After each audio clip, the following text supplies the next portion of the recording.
tam novade Sai tatake Chafak famatike Eke kumaring izaw fatenga diso Asa fatam novade Ring efter topike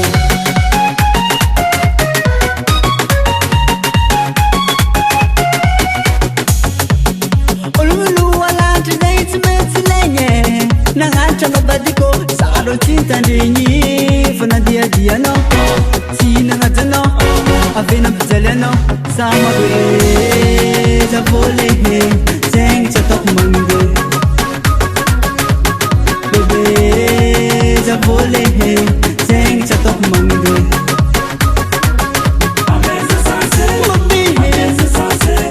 Ameza sanse Hadalanga vita kwing He fachatok Ameza sanse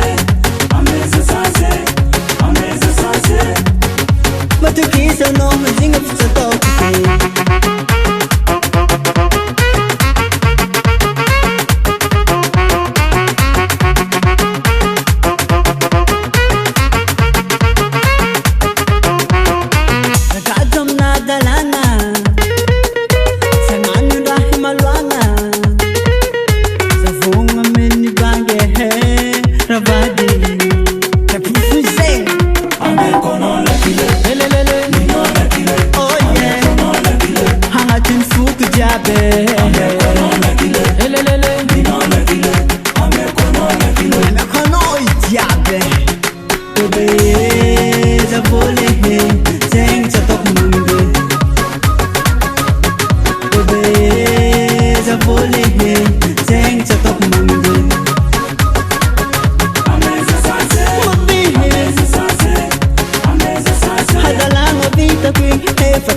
fachatok